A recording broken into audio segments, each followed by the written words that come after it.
Well, good evening, everybody, and welcome to the Monday night fishing report.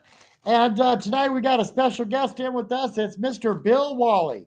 And let me tell you something, this man has brought me way along on this river. So you guys are in for a special treat tonight. He's been fishing the river that we're sitting on right now for over 50 years, you guys. What he forgot about this river, I'm trying to learn. Yeah, well, I'll probably forget tomorrow, though. So, hey guys, here we go. So, I'm going to do the fishing report real quick because we are going to be tying up some of the 20 millimeter spinning joes tonight. Um, the fishing report goes like this: don't go fishing. If you're going to be out in the ocean, which just got so stirred up, you guys, that the Catahoe told me that the water temperature dropped. Captain Redbeard told me that temperature dropped like 5 degrees just like that, and then it's been stirred up too. So I would say that the ocean fishing, not unless you're going way out for tuna, and good luck with that, you have to have a big boat. In the estuaries, the fish have been coming in and exploring, but the upper titles are 70 degrees or warmer.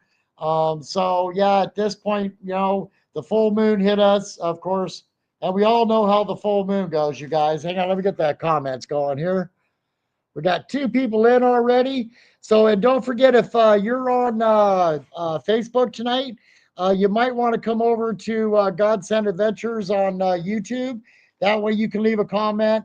But if you leave a comment on Facebook about 4 o'clock in the morning, I'll be up answering those questions. Okay, everybody. So as I said, the bays are doing good for the crab right now. You could definitely get out and do some crabbing. Um, I would say that the trout in the higher upper lakes is probably still your best bet for this week. Good evening, Mr. Jeff Strober. Welcome in. So I'm going to say right now that until this temperature swing stops, I just don't think we're going to see a whole lot of fish. We'll see fish. Bill's caught some. He's seen some caught, but it is not the part of our peak season. If that ocean calms down, I'll bet you those Chinook are available for you guys to grab out in front of the mouths of most of all the rivers up and down the Pacific Northwest. So, yeah, thank you, brother. I hope that everybody has some fun tonight. And like I said, we have a special guest in tonight, as well as that you guys can see we're in the store tonight. I was still working on the walls and stuff inside of the studio, so sorry I wasn't able to be inside of the studio with you tonight. Maybe next Monday night. I wanted to get some more of my personal things up, some of the art that's been given to me over the years. Jeff had a picture made for us that we're having framed. I'm a little nervous about putting it in the bunkie because it's not the most airtight place, but we're working on that as well. Okay, so without any further ado, oh, I forgot buoy 10. So buoy 10, guys, it went off again though. So I'm going to say that buoy 10 is still going to be hot all through this week. It doesn't seem to matter the wind up there. That wind's blowing south or north. They're sort of guarded back there by Long Beach or the mountain that's on the other south side. Day one's been giving great reports every single day, you guys, on Facebook. So look them up, Day One, for the Buoy 10 report. They've been doing an absolutely excellent job. Okay, so without further ado, Bill Wally is going to introduce himself and tell you say a little bit about himself.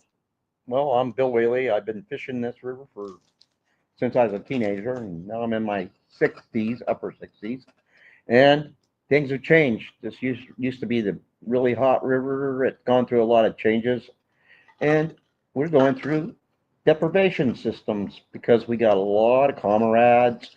We got McGansers and we got the sills, and they took fish off the hooks today. I watched the boat really working to get a fish in, and those sills were paired up and they were on that boat quick, and those guys didn't even have a chance. So we've got to do something about the deprivation of these estuaries because they're overpopulated with sills and there's no equal balance here. So that's just something I wanted to throw out there because it really bugs me because Fish and Wildlife and the federal government won't do anything about it. They'll just wait for the run to die out, and then fishing that we know of will not exist anymore. We don't take care of it. And that being said, we just got done with our first documentary film. And this year, we're going to do a documentary on Drift Creek and how detrimental those seals, those cormorants, are to a native species in a river that's very, very small, and that estuary is very delicate. And that balance has been thrown off, and we are definitely going to lose that hatchery, or not hatchery. We're definitely going to lose that natural strain of salmon if they don't do something about it. Our harbor masters, for example, the Rogue River. The Rogue River buys up all the seal grenades that they can buy. They've hired somebody from that harbor office to go out in their little aluminum boat. And before those seals ever get a chance to get in the estuary, he spies them and shoots that grenade at them and chases them back out. And if they do get upriver, he chases them upriver and launches those grenades at them until those seals get run back out. So if you guys are having this problem on your river, I would highly recommend talking to your harbor master and asking them what you can do to start that mitigation. Bill, go ahead and take this for a second. I'm going to show them something else. Okay. So yeah, this bay used to have lots of flounder in it. Used to be able to get any type of perch in this bay, and those are no longer around. They've been taken out by seal populations. There's about a residence of 5,000 seals in this bay. Doesn't seem like it, but they are a lot of seals. I've seen them 22 miles upriver, chasing steelhead. So it's crazy out there.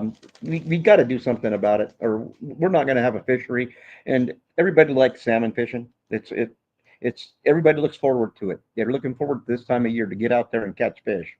And it's not going to happen if we keep on letting the federal government run how we do things. We need to start pushing legislation out there to push the federal government to do some control. You know, even if they have to sterilize 50% of the herd of seals here, it will help. Okay, so just I didn't want to jump off topic, but Mark, so I'll tell you a little story about carp here in Oregon. We have upper mountain lakes that literally the water drains down and you could go and pick the carp out by hand. So yes, we catch a lot of carp here. So yeah, you're in the right place. I've made a dough ball out of tea myself once or twice, and I'm pretty sure Bill has too. All right, and then hi, Joe Davis, and thank you, Jeff, for being in, and the other people that are in. Okay, so now I'm going to talk about this guy right here. Okay, so this is a paintball gun, and it's quite a powerful one. It's got the CO2 that comes out of the back. So our seals were really harassing us and harassing our fishermen. So I brought this out with me.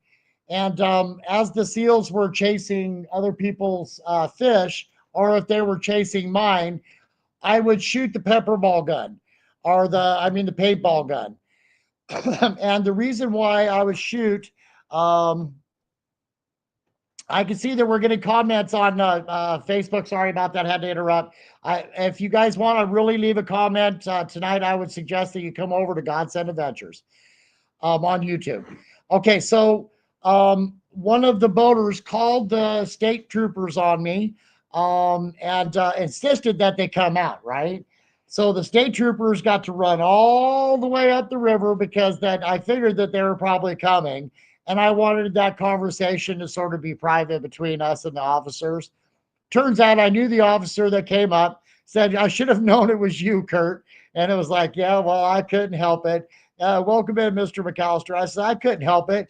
That seal was harassing my fish. He was trying to steal it off my line. And it's, according to the state, we're allowed to harass the seals if they're following our boats or if they're harassing our fish. And he goes, correct. He says, now let me turn the camera on. He turns the camera on and says, Kurt, that seal was chasing your fish. Yes, he was chasing my fish. Yes, he was harassing my boat. and he said, okay, camera off. He said, okay, we've got all the information that we need. And then he proceeded to go back down the river and check every single boat to make sure that they were legal. So whoever called the police on us, thank you for harassing the fishermen that day too. That was a really good call. So it is completely 100% legal to harass a seal that is doing that. The lead balls, I've seen seals with their eyes out, all the rest of it, that's an inhumane way to go. This paintball gun, you're not going to hit them, but I've learned if you put a circle around them, you won't see them for a half an hour or so. They're just flat gone. They run, run, run, run, run. They do not like being shot at. So harass back, and maybe we can start chasing them out of our bays and our estuaries, and it's legal, you guys. The lead ball, you start putting all eyeballs out and all the rest of that, and blood clots on them and all that. We're not going to be able to harass them anymore. So I suggest the paintball gun. It's a worthy investment, everybody.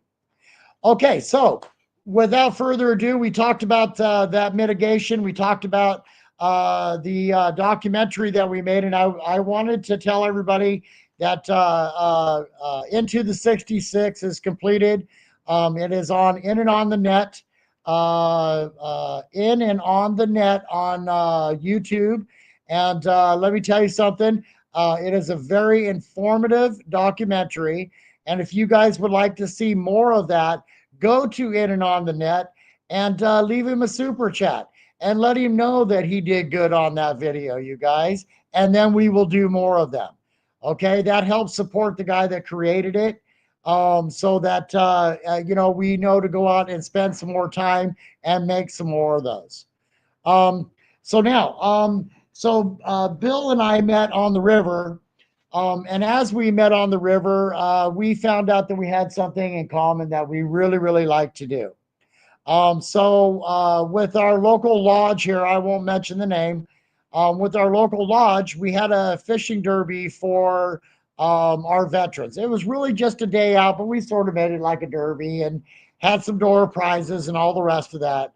Well, we sort of lost that this year, which is typical. It seems to be happening all the way across the board. I think that him and I are going to extend right now. If you want to come out and go fishing with us and have the opportunity as a veteran to come out and spend the day with two fishermen that catch fish, please contact me either on my Facebook page, Kurt Sandin, or on God Sent Adventures, you guys. And we will start putting some of that together for you gentlemen and ladies and Gold Star families. I do believe that that's somebody that we need to pay attention to as well. Okay, and good evening, Mr. McAllister. So I see that we have 4 people in. I hope everybody's hitting the likes button. If you're new to the page, please subscribe. We got up to 203 members. That was because I was out pandering for them as I was out trolling on the river. But let me tell you something, that video was terrible. I really need to get that Starlink. And then tonight we are in the store, you guys. We now have swag that my wife has been so gracious to make for you guys. We're working on sizes and all the rest of that. But we have the God Sent hoodie that has the small logo over the heart and the big logo on the back. So we have the swag. We have lots of trolling stuff inside of the store here for you guys, as well as that our featured tackle maker this month is going to be Chasing Chrome. And I'm going to go ahead and grab a couple of those. And Bill, you want to start tying one up or? Yeah, we're going to be tying a spin Joe, and we're going to be using this. I've tied a few up and I've had several hits on them already. I think they'll be a really good lure. You can jump around on what you like. I like to put a hoochie on mine. I'm using a little undersized hook right now. I usually go with a 2X, and I put a drop hook on there.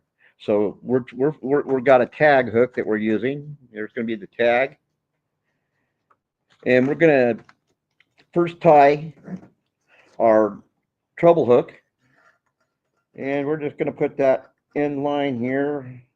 You want to leave yourself a big tail because you're going to utilize that for your tag. I'm going to make my turns here. And I kind of do one knot a lot because I'm old school and I kind of stuck to it for many years. So I grab that, stick it through the slot, and pull that. And if you're using fluorocarbon, wet it, because if not, it'll break on you.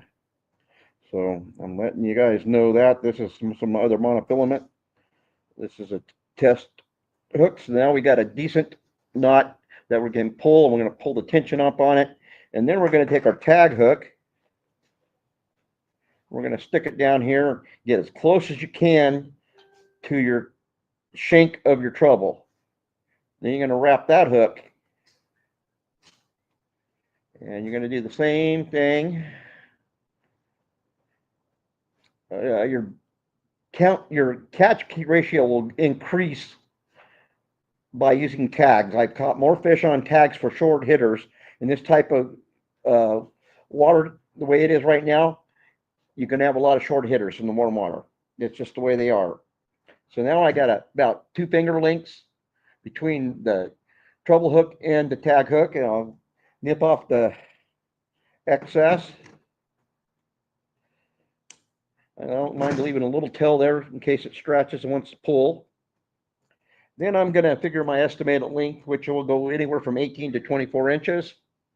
And I'll clip it here. And the first thing I'm going to do is I'm going to slide a piece of tubing down. I cut it accordingly to the size of treble I'm using. I'm going to slide that down over the monofilament clear to the end, and that's going to lock that bottom tag hook down against the shank, so it'll be in line. And I'm working on it, guys. I'm an old slow poke, and I don't like getting hooks in my fingers. So we're going to end up with something like this. Okay, now we're going to take the bead of choice you like. I prefer glass beads because I'm just old school, and they turn a lot faster, and they're a better they're better in the water for me. I'm trying to thread, trying to find the hole, which, Yeah. I ain't gonna go there. All right, Kurt, I can't see. Okay, I can. It's reflection. Yep. Of my glasses. Okay, we're gonna put 3 beads on beads that. on? Yep. Okay.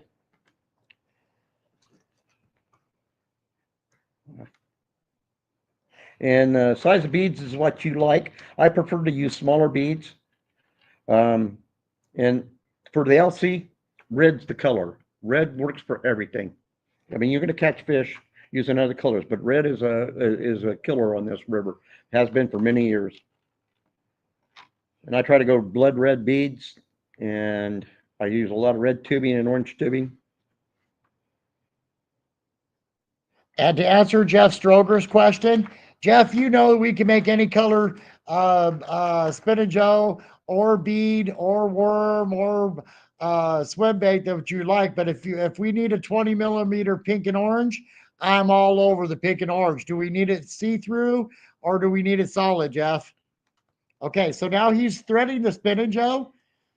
And I've had something to say about threading the spin and Joe.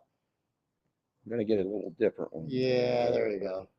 So you want me to thread it? Yeah, I like my glasses. He can't see all that good. I can. So the first part of the thread on the spin and Joe, even though it's got the hole through the center, you guys, you're still going to want to push it on up through, right? And then what I do is that I go ahead and I use this line right here to pull this excess plastic off. And then when I get it down here to the bottom, the water will do this naturally, but I just wet my line, and then that spin and Joe is good to go. Yep, and then what I do is I throw a top bead on, which could be any color. I'll stay with red again, and I'll try to thread this one if I can. No, I'll give it to me. I got eagle eyes. Well, I got glare. Yeah, and I got eagle eyes, so it makes it real easy for me. So remember, everybody, if you're on Facebook, I can see that you're commenting. I just can't see them on here. But you just want one? Yeah, for now. Okay. This is one principal tie out. So we're going to change this as we go along. We're using the same rigging. So it's actually up there. Okay, I'm sorry. But this is what it looks like. And that will get you fish. It will spin. It will get you fish. And the short hitters will get hooked. If they're a short hitter and they come and hit this sideways, they're going to get that hook in their mouth. It's kind of like when you're fishing for stillhead in the rivers and got their beat up high. Well, it's basically the same principle. When they swing and miss this one, they definitely get that one. So, Okay. and then I have something to add to about the bead on the top, you guys. So, I was running it without the bead on the top, and what would happen to me is that as we would go through that grass, it would get inside of the spinning Joe. Just to let you know how fast that thing's spinning, it was threading the grass into the spinning Joe. That bead on the top will definitely stop that from going through there, you guys. Yeah, it'll make a big difference on active use of the lure. So I'm going to have him put 2 more beads on. Okay. And we're going to do something I do and give it a little kick. Like I said, I put hoochies on.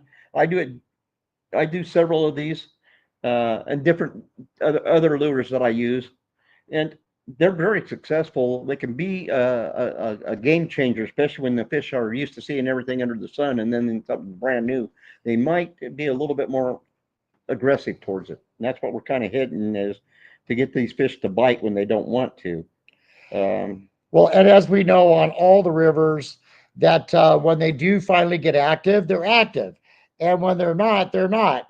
And I have learned that this would help.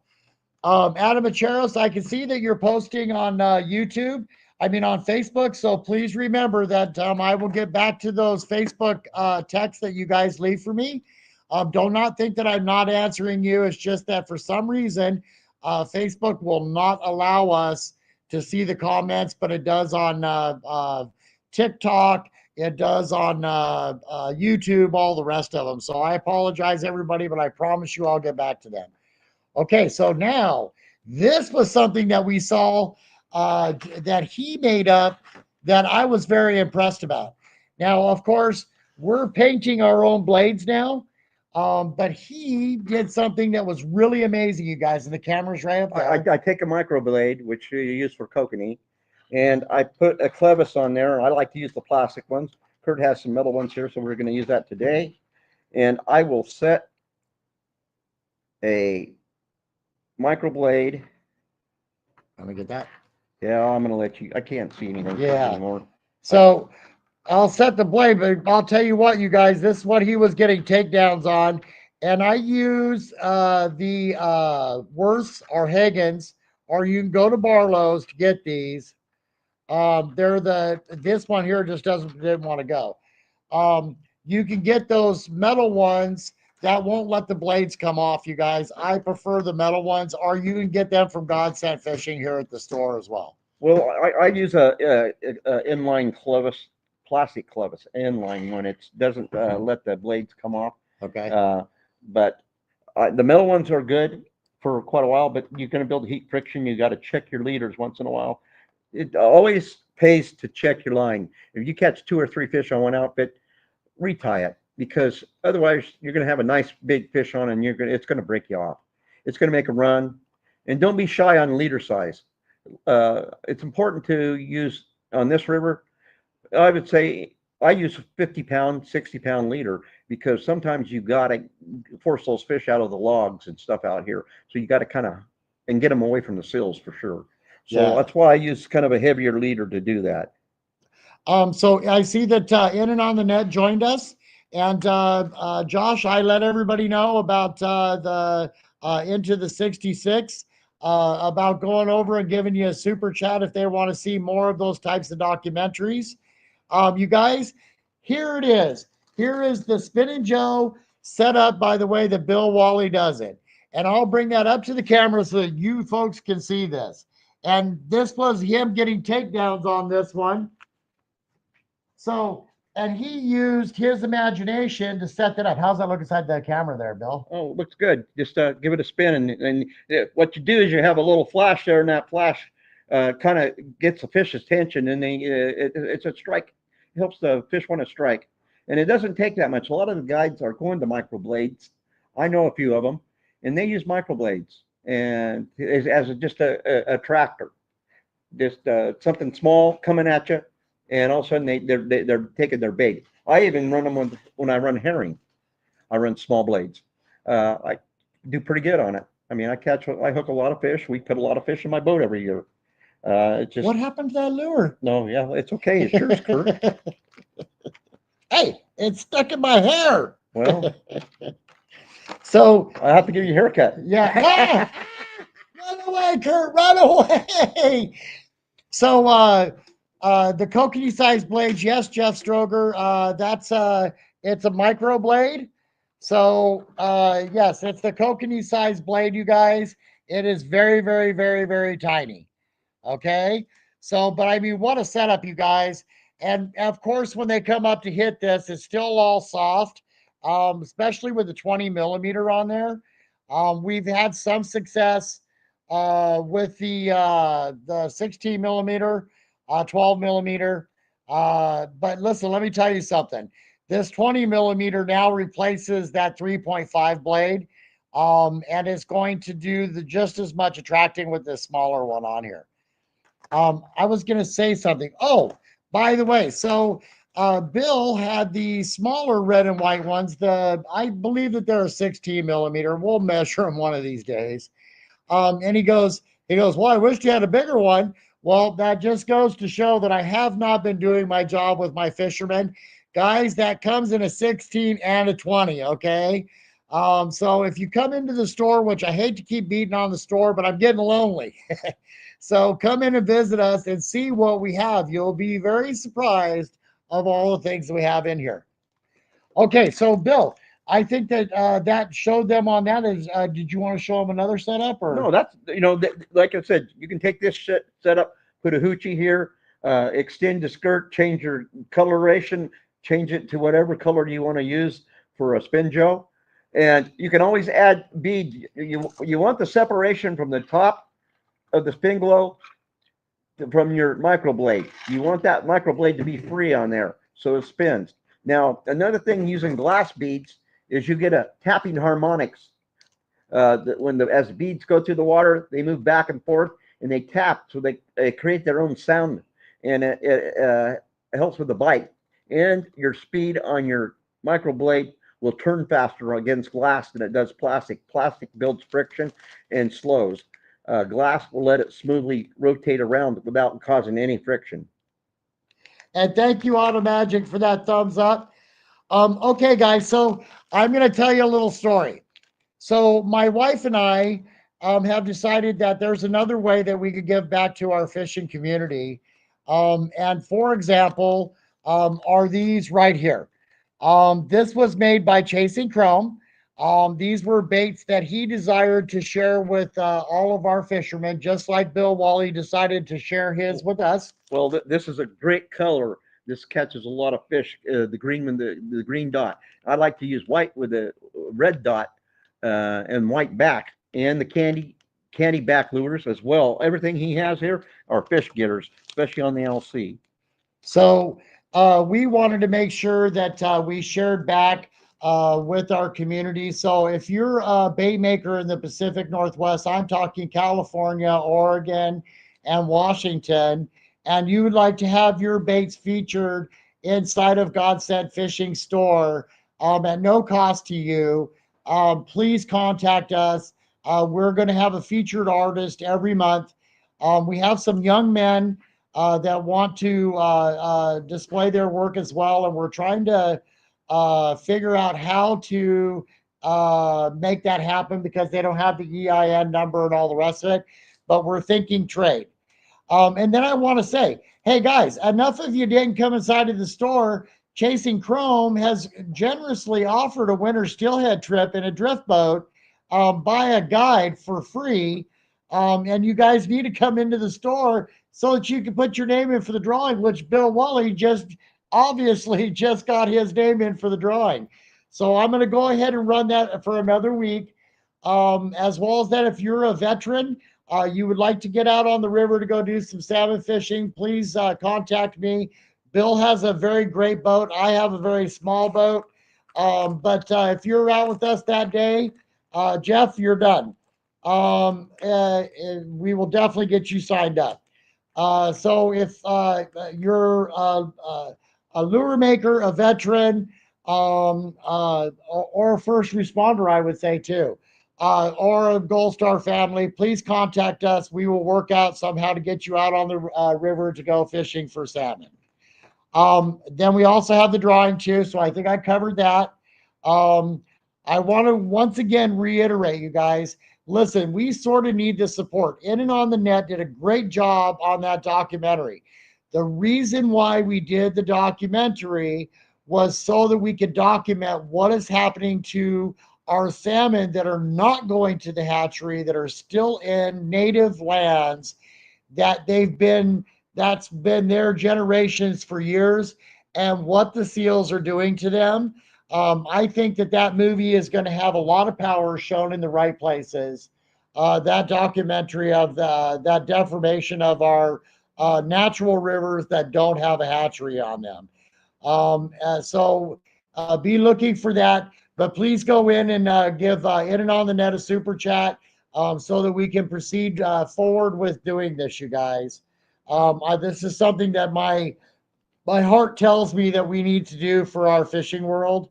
So please go in and watch the documentary. It's very interesting. He did a great job on it. There's humor, there's fun, there's seriousness, but it's a documentary, and I think you guys will be very, very impressed. All right, so Jeff, yeah, definitely, I'm going to get you signed up for that trip because that you've just done so much for us. And then here's one for you. So I sort of decided that I'm going to flip YouTube on its ear. Um, I have done everything I can through every hoop that I can to get the store up onto the site and all the rest of it. So what I'm going to say right now is that listen, guys, I'm going to be giving you a code for a nonprofit or for In and On the Net, and when you guys give that money for In and On the Net, that money is going to go to In and On the Net. What you that 10% is going to go back to that business or to that charity. What I will do for the fishermen, if you use that 10% code to go back to one of those organizations, I will put extra baits in your guys' bags for you, okay? And probably give you some stickers and do some things like that. I'll make it really worth your while to support our fishing community. Okay, so all of that said and all of that done, we're getting ready to get into a busy season, you guys. As of that, we're the manufacturers, we're the guys that are out actually doing the fishing. Amongst yourselves, you all need to start sharing because get those kids out fishing. Until we can get this straightened out, I think that we're going to keep seeing a declining rate of fish. It's not just the gill netting, it's all of it put together. But that documentary film, I think, is going to help us tremendously. And wait till we get down to California to go have that discussion with them down there. They're literally out of fish, you guys. They haven't got to fish for the last 4 years. I don't want that to happen to Oregon, and I don't want that to happen to Washington. It's already happened to California. It's time that we do something and speak up, and film is a great way to do that. Okay? So I'm telling you, In and On the Net is on there right now. If you guys have suggestions, go in and tell him what the suggestions are. Bill came into you after 50 years on this river, you guys. He's telling you that the populations are declining. Bill fishes in other places, but he comes to fish camp and stays at fish camp and has for 50 years. He knows what's going on with our river, and it's time that we did something about it, everybody. I want our kids to know the joys of fishing the way that I have or the way that Bill has. And we need to do something. California is out of fish, you guys. We don't want that happening here. So please go in, support In and On the Net. I will have those codes up. I have not contacted the charity that I wanted to do. Let me put it this way, they're really close to the Sandy River. So I want that 10% to go back to them because they're very active with their river. They're engaged with their hatchery, which is quite a unique one, by the way, but they make it work. And then there are other estuaries that are going up. I'm sure we will be doing some things for them as well in that documentary. Okay, everybody. I do believe that we're rounding up to that 30 minutes. So if anybody else has any, you know what? Thank you, Automagic. Please, guys, don't forget to hit that thumbs up. It does change the algorithms. The bells and whistles are starting to come on for YouTube for this channel. And we want to make sure that we disseminate the information that we're about to do, you guys. So those likes and subscribes helps us to do that. All right, everybody.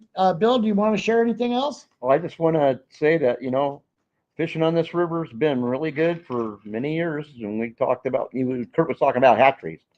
When the hatchery was running and we had wild fish too, back in the 70s and 80s, you could go down the river and you could catch, at Five Rivers, you could see 5 or 6 boats on with fish at the same time, clear down to Ermy Walters. I mean, these boats always had fish on.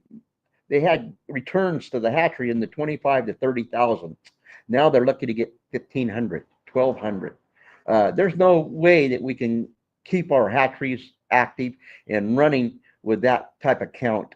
They used to live spawn fish, which I still think they should do, and then run the fish down back to the top of tidewater where they can make it back out to the ocean. That's where we get our 3 and 4 salt stillhead, and we get 20, 30 pound. We could get a 30-pound fish. I've got a 32-pound stillhead, but it was on the North Fork of the Sandy Hounds. Excuse me, but you used to catch a lot of 20s here and 18s and 19s. But you don't do that anymore. You see cookie cutters, 4 or 5 pounds. That's almost all you catch anymore. Your wilds are always going to be bigger. But we're not getting enough hatchery fish released into the system because we have so much deprivation going on overall. I mean, they got to fight a lot to get down here and get into the ocean with all the comrades and the mergansers and the sills and whatever else wants to eat them. So we got to really push something to help our fisheries. Or like I said, we'll be thinking about fishing one day that we used to do, not what we can do. So, Yeah. So that's why I'm barking, you guys. This is important. It's not a matter of that. And if you guys know my political background, it's very strong. I know who to contact. I've gotten many governors, senators, congressmen, city council members, many of them elected that are still in office to this day, and I know who to contact with that documentary, so that we can then show them by film that there is no question about what is happening to our fisheries. Okay. So I'm going to say that at this point, we're up to our 30 minutes, you guys. I hope that you enjoyed the fishing report. I hope you enjoyed seeing the new Spin Joe being tied up. I can't wait to get out and try this myself. So I'm really looking forward to that. We worked some clears with a lot of glitter in them. We're just sort of tinkering with those tomorrow. We'll let you know how that goes. The water's so warm that they're just real sluggish. So I'm going to pander to that sluggishness. All right, everybody. good night and enjoy your fishing. Happy hooking. Happy hooking, everybody. This is God Sent Fishing over and out. And thank you for joining us tonight.